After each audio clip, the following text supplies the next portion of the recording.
आपण ऐकत आहात VAG मराठी स्टोरीज आणि मी सादर करते आहे मिसमॅच लव या कथेचा पुढचा भाग. चला सुरुवात करते. मिसमॅच लव भाग 54. गार्गीच्या हातांचा विळखा कार्तिकच्या गळ्याभोवती अधिकच घट्ट झाला. तिच्या श्वासांची ऊब त्याच्या मानेवर जाणवत होती. तिने पुन्हा एकदा अत्यंत आर्जवी आवाजात त्याला साद घातली. प्रियांश. तिच्या तोंडून त्याचं नाव इतक्या मादकतेने घेतलं गेलंय पाहून इतका वेळ घट्ट डोळे मिठून असलेला कार्तिकने डोळे क्षणभर रागानेच उघडले. प्रियांश. तिच्या तोंडी त्याचं हे नाव त्याच्या कानात आता शिसा गरम करून ओतल्यासारखं वाटत होतं. पण गार्गी ज्या पद्धतीने स्वतःहून त्याच्या जवळ आलेली त्याने त्याच्या मनाचा ताबा आता सुटू लागलेला. अजूनही प्रियांशचाच विचार करते ही. अजूनही हे प्रियांशचं भूत हिच्या डोक्यातून उतरवायलाच हवं. आता तर हवंच. कार्तिकचा राग आता डोक्यात गेला. आधीच मनात विचारांची उलटापालट होत होती. तिच्याबद्दल अजीबशी ओढ तिच्याकडे खेचत होती नि शिवाय तिच्या स्पर्शाची ती मखमली जादू इतकी प्रबळ होती की त्याचं त्यालाच सुचत नव्हतं. एक मन त्यातूनही म्हणालं, हे चूक आहे कार्तिक. उद्या काय उत्तर देणार आहेस तिला? काही चूक नाही आहे. तिला उत्तर द्यायला मी बांधील नाही. कारण तसंही तिनेच तर मला ओढलंय. ती मला प्रियांश समजते. यात माझी काय चूक? मी तर कार्तिक आहे ना. मी कार्तिक इनामदार आहे आणि ती माझी बायको. कराराची का असेना पण आहे तर. असं असताना ती माझ्यासमोर दुसऱ्या कोणाचं नाव घेऊच कसं शकते? एव्हाना नशेत गार्गीच्या ओलसर ओठांचा स्पर्श कार्तिकला मानेवर जाणवला. त्या स्पर्शाने कार्तिकच्या शरीरात विजेची लहर धावून गेली. गार्गी त्याला प्रियांश समजून जे वागत होती, त्याला कडल करत होती, हे पाहून आता कार्तिकचा उरला संयम ही आता पूर्णपणे ढासळला. कार्तिक आता थोडा बाजूला होत तिच्याकडे पाहू लागला. पण यावेळी त्याच्या मनात अपराधीपणा नव्हता, तर एक प्रकारची मालकी मिळवण्याची जिद्द होती. गार्गीने नशेतच आपले डोळे उघडले. पण त्या धुंदीत तिला समोर असलेल्या कार्तिकमध्ये फक्त प्रियांशचाच चेहरा दिसत होता. तिने हसून कार्तिकच्या केसातून हात फिरवला आणि त्याच्या ओठांकडे पाहिलं. तिच्या त्या नजरेत एक प्रकारचं निमंत्रण होतं जे कार्तिकला नाकारणं आता अशक्य होतं. प्रियांश. ती पुन्हा पुटपुटली तसं त्याने आता कसलाही विचार न करता तिच्या ओठांना आपल्या ओठांनी बंदिस्त केलं आणि उत्कटतेने तिला किस करू लागला. कार्तिकला आता कशाचीच पर्वा नव्हती. तो तिला आवेगाने किस करत राहिलेला आणि त्यालाही गार्गी नशेच्या भरात प्रतिसाद देत होती. गार्गीचा तो नशेतला उत्साह आणि तिने दिलेली साथ पाहून कार्तिकला जाणीव होत होती की हीच ती वेळ आहे जिथे तो तिला कायमचं आपलं करू शकतो. त्या मंद प्रकाशात गार्गीची नशेतली ओढ आणि कार्तिकचा कधीचा रोखलेला संयमाचा बांध अखेर तिच्या मिठीत शांत होत होता. तो आता पूर्ण अधिकाराने तिच्यावर प्रेमाचा वर्षाव करत होता. कार्तिकने गार्गीला पूर्णपणे आपल्या कवेत घेतलं. गार्गीही त्याला तितक्याच वेगाने प्रतिसाद देत होती, जणू काही ती आपल्या मनातील सर्व वेदना त्या एका स्पर्शात विरघळवून टाकण्याचा प्रयत्न करत होती. त्या हॉटेलच्या रूममध्ये आता फक्त श्वासांचा आवाज गुंजत होता. कार्तिक मनाशी ठरवत होता की आजची रात्र ही गार्गीच्या आयुष्यातली अशी रात्र असेल जिथून प्रियांशचं नाव कायमचं पुसलं जाईल. उद्या सकाळी ती शुद्धीत आल्यावर काय होईल याची आता त्याला तमा नव्हती. पण आता गार्गीने दिलेली ही साथ त्याला कोणत्याही नियमापेक्षा मोठी वाटत होती. त्याने स्वतःला पूर्णपणे तिच्या स्वाधीन केलं आणि तिथेच दोघांतील सर्व करारांच्या भिंती कोसळू लागलेल्या.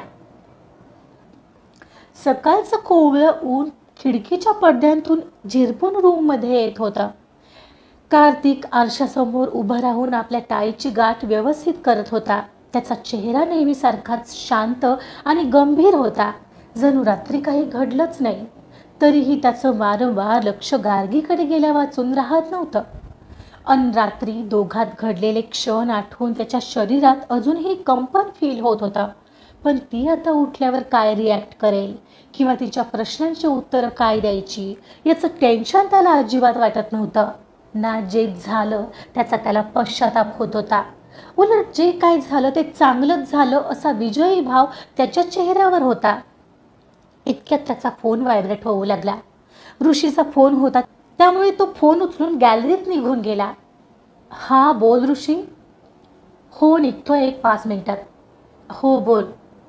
इकडे ते फोनचं व्हायब्रेशन आणि कार्तिकचा फोन उचलून गॅलरीत जाणं याने गार्गीच्या डोळ्यांची एव्हाना हालचाल झाली आणि तिने कसेबसे आपले जड झालेले डोळे उघडले. डोक्यामध्ये वाईनच्या नशेनंतरची एक बारीक कळ उठली. तिला काही क्षण आपण कुठे आहोत हेच कळेना झालेलं. त्यातूनही तिने उठण्याचा प्रयत्न केला आणि थोडी उठलीही. पण आपल्या अंगावर कपडे नसल्याची जाणीव होताच ती दचकली. तिने झटकन अंगावरचं ब्लँकेट ओढलं आणि स्वतःला पूर्णपणे झाकून घेतलं. तिचं हृदय आता वेगाने धडधडू लागलं होतं. हे सगळं काय? माझे कपडे कुठे आहेत? याचाच विचार करत असताना तिला आठवलं काल आपण कार्तिकसोबत गेलो होतो आणि तिथं तिने वाईन पिण्याची इच्छा जाहीर केलेली. तशी तिची नजर गॅलरीमध्ये पाठमोऱ्या बोलणाऱ्या कार्तिककडे गेली. तिला अतिशय राग आला. म्हणजे या माणसाने माझ्यासोबत असं तसं काही केलं तर नाही ना? या विचाराने तिच्या डोळ्यात अंगार पेटला. समोर उभा असलेला पाठमोरा कार्तिक इतक्यात फोन आटोपून वळला आणि तिथे येऊन शांतपणे फोन खाली ठेवून आरशात बघून आपले केस विंचरू लागला. त्याच्या चेहऱ्यावर कसलेच भाव नव्हते, जणू काही झालंच नाहीये. कार्तिक. तिने रागातच त्याला लुक देत जोरात हाक मारली. कार्तिकने आरशात तिचं प्रतिबिंब पाहिलं, पण तो मागे वळला नाही. उठलीस? गुड. फ्रेश होऊन घे. टेबलवर लिंबू पाणी ठेवलं ते घे, म्हणजे डोकं थांबेल. त्याचा आवाज कोरडा आणि नेहमीसारखाच बॉसी होता. गार्गीला रात्रीचं काहीच आठवत नव्हतं, फक्त समुद्राचा वारा, ती याट आणि मग घरी कसं आलो, काय झालं, काहीच नाही. कार्तिक, तू आधी माझ्या प्रश्नाचं उत्तर दे. हे सगळं काय? मी अशी कशी? काय केलेस तू माझ्यासोबत? तिने अडखळत विचारलं. कार्तिकने आता शांतपणे वळून तिच्याकडे पाहिलं तेव्हा त्याच्या ओठांवर वेगळाच स्मित होता. ओ, तुला काहीच आठवत नाहीये आणि मी एकट्याने काहीच केलं नाहीये. तू सुद्धा सामील होतीस त्यात. सोड. जे झालं ते झालं. आता आवरून घे. नाश्ता येईल काही वेळात. मला निघावं लागेल. मी तिकडंच करेन नाश्ता. इतका गंभीर विषय आणि त्याच्या गालावर स्मित पाहून तिचा आता पारा चढला. तू हसतोयस काय निर्लज्जासारखा? तुला काही अक्कल आहे का? असा कसा कूल राहू शकतोयस तू? आणि तुझी हिंमत कशी झाली मला हात लावायची? ती चिडून म्हणाली. तसा त्याचा हसरा चेहरा आता बदलला आणि चेहऱ्यावर रागीट भाव आले. तो झटकन तिच्या बाजूला बेडवर बसला. आवाज खाली ठेवायचा गार्गी. माझ्याशी असा आवाज चढवून बोलायचा नाही. मी तुझ्याशी अजूनही नीट बोलतोय, तेव्हा माझ्या डोक्यात जाऊ नकोस. काय घंटा नीट बोलतोयस तू? How dare you to do this with me? Kartik, तुला चांगलंच माहिती आहे आपल्यात काहीच असू शकत नाही, तरीही तू असं कसं करू शकतोस? अरे, ती आता रडवेली होत म्हणाली. पहिली गोष्ट, मी एकट्याने काहीच केलं नाहीये गार्गी. विनाकारण माझ्याकडे बोट दाखवून तुझे हात वर करू नकोस. तू ओढलं होतंस मला आधी, समजलं ना? पण कार्तिक, तुला चांगलंच माहिती आहे की मी ड्रिंक केलं होतं, पण तू तर शुद्धीत होतास ना, मग असं का? मी रोखण्याचा प्रयत्न केला होता तुला गार्गी, आणि स्वतःहून तूच माझ्याजवळ येत असशील तर मी तर पुरुषच आहे. तुला काय यायला हवं होतं? तो आता अहंकारीपणे हसला. हो गॉड, किती संधी साधू माणूस आहेस तू कार्तिक. मला वाटलेलं तू चांगला माणूस आहेस आणि तू त्या वेळेसाठी मित्र बनला होतास म्हणून मी तुझ्यावर विश्वास टाकला. आणि तसंही तुझे हायजीन अँड ऑल. मला कधी वाटलंच नाही की तू आणि असं माझ्यासोबत. छी. तिच्या या बोलण्यावर कार्तिकला आता पुन्हा डोक्यात तिडीक जाऊ लागलेली. रात्रीचंही तिचं सारखं प्रियांश प्रियांश करणं एकदम आठवलेलं एवढ्यात पुन्हा तिच्या तोंडून त्याचं नाव निघालंच. ओ गॉड, आता मी कसं तोंड दाखवू प्रियांशला? काय विचार करेल तो माझ्याबद्दल? तिचे हे वाक्य ऐकताच त्याचे डोळे घट्ट मिटले आणि होत असलेला संताप कंट्रोल करत तो म्हणाला, फाईन, अजूनही त्या होपलेस माणसाचा विचार करतेस तर तू? फाईन, अजूनही त्या होपलेस माणसाचा विचार करते आहेस तर तू, जो तुला फसवून गेलाय. Then be happy with your thoughts. मला लेट होतोय. म्हणत सरळ त्याने त्याचा लॅपटॉप उचलला आणि रूम बाहेर पडला. कार्तिक, कार्तिक थांब, माझ्या प्रश्नांची उत्तरं दे आधी. गार्गीने त्याला रागाने आवाज दिला, पण तिचा आवाज बंद झालेल्या दाराआडच थांबला, कारण कार्तिक काही थांबलाच नव्हता. कार्तिक दरवाजा जोरात आपटून बाहेर निघून गेला होता आणि आता गार्गीच्या काळजाचा ठोका चुकला. रूममध्ये आता फक्त शांतता उरली होती, पण तिच्या डोक्यात विचारांचं चक्राकार वादळ सुरू झालं होतं. तिने ब्लँकेट अधिकच घट्ट आपल्या अंगाभोवती लपेटलं, जणू ती स्वतःला या जगापासून लपू पाहत होती. अरे यार, काय झालं हे सगळं? मला स्वतःचाच राग येतोय आता. का केलं मी ड्रिंक? पण कार्तिक, तो तरी असा कसा वागू शकतो माझ्यासोबत? त्यानेच तर करार केला होता आणि आता त्यानेच तो मोडला. हे याला काय म्हणायचं? आणि का? मग त्याच्या शिस्त आणि हायजीनचं काय? त्याला ना आता सोडणार नाही मी. येईल तर ना परत तो, तेव्हा बघते त्याला. दात ओठ खात म्हणत तिने डोळे घट्ट मिटून घेतले. रात्रीचे ते धूसर तुकडे तिच्या डोळ्यांसमोर नाचू लागले. तो अथांग समुद्र, ती यॉट, कार्तिकचा तो बदललेला मऊ आवाज आणि तिने हट्टाने प्यायलेली ती वाईन. तिच्या डोळ्यांतून अश्रूंच्या धारा वाहू लागल्या. तिला स्वतःचीच घृणा वाटू लागली. ज्या प्रियांशवर तिनं जीवापाड प्रेम केलं, ज्याच्याशी प्रतारणा करण्याचा तिने स्वप्नातही विचार केला नव्हता, पण आज जे काही झालं होतं तेच सगळं भयानक होतं. तिने आता डोळे उघडून बेडवरून बाजूला पाहिलं तर तिचे कपडे तिथे कुठेच नव्हते. कार्तिकने ते उचलून ठेवले असावेत. इतका थंड कसा असू शकतो हा माणूस? जे झालं त्याचा एक लवलेशी त्याच्या वागण्यात किंवा या रूममध्येही दिसत नाहीये. गार्गीने कसं बसं स्वतःला सावरलं. तिथेच बाजूला लिंबू सरबत जे त्याने मागवून घेतलं होतं ते तसंच होतं टेबलवर. तिला ते प्यायचीही इच्छा नव्हती. बेडवरून पाय खाली उतरवले आणि उठणार तर तिचा तोल गेला. तिने कसं बसं स्वतःला सावरत स्वतःला ब्लँकेटमध्ये पूर्णपणे गुंडाळून घेतलं आणि ती तिच्या बॅगेजवळ गेली. तिचे कपडे घेतले आणि सरळ वॉशरूममध्ये आली. तिचं शरीर जड झालं होतं, पण मन त्याहूनही जास्त अस्वस्थ होतं. आत येत तिने सरळ गरम पाण्याचा शॉवर सोडला आणि त्याखाली उभी राहिली. शॉवरचं पाणी डोक्यावरून खाली ओघळत होतं आणि मनातलं वादळ थांबण्याचं नाव घेत नव्हतं. तिच्या डोळ्यांतून आता अश्रूंच्या धारा वाहू लागल्या होत्या आणि त्या गरम पाण्याच्या प्रवाहात मिसळून चाललेल्या. कार्तिक रूममधून रागाच्या भरात बाहेर पडला होता. त्याचे पाय कॉरिडॉरमध्ये जोरात आदळत होते. गार्गीचे ते शब्द, प्रियांशला काय तोंड दाखवू, हे त्याला आतूनच त्रास देत होतं. जिन्यातून खाली उतरताना त्याने स्वतःचा ब्लेझर नीट केला आणि टायची गाठ पुन्हा एकदा घट्ट केली. हॉटेलच्या पोर्चमध्ये ऋषी, त्याचा पीए, क्लायंटची कार आणि ड्रायव्हरसोबत आधीच उभा होता. कार्तिकला पाहताच ऋषीने घाईघाईने गाडीचा दरवाजा उघडला, तसा तो त्याच्या नेहमीच्या ऐटीतच आत बसला. गाडी आता गोव्याच्या रस्त्यांवरून सुसाट धावू लागली. बाहेर गोव्याचं निसर्ग सौंदर्य, नारळाची झाडं आणि निळा समुद्र दिसत होता, पण कार्तिकचं लक्ष कशातच नव्हतं. तो अतिशय अस्वस्थ फील करत होता. त्याने लॅपटॉप बॅग शेजारी ठेवली आणि खिडकी बाहेर पाहू लागला. त्याच्या डोळ्यांसमोर रात्रीचे ते एक एक प्रसंग फ्लॅशबॅक सारखे तरळू लागले.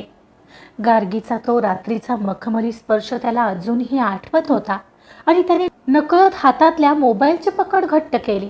त्याच्या मनात तिच्याबद्दलची प्रेमभावना दाटून येत होती, ज्याला त्याने गरज किंवा अधिकार असं गोंडस नाव देऊन अहंकाराच्या कपाटात बंद करून ठेवलं होतं. प्रेम हा शब्द त्याच्या शब्दकोशात नव्हता, तरीही तिला दुसऱ्या कोणाचं नाव घेताना ऐकणं त्याच्यासाठी असह्य होत होतं. प्रियांश प्रियांश प्रियांश, काय आहे त्या माणसामध्ये इतकं? जो सोडून गेलाय, ज्याने फसवलंय, त्याचं नाव ही अजूनही जपत बसली आहे. तिच्यासमोर हा कार्तिक इनामदार आहे आणि ती आहे की त्या दळिद्रीला आठवते. त्याच्या हाताच्या मुठ्या आवळल्या गेल्या.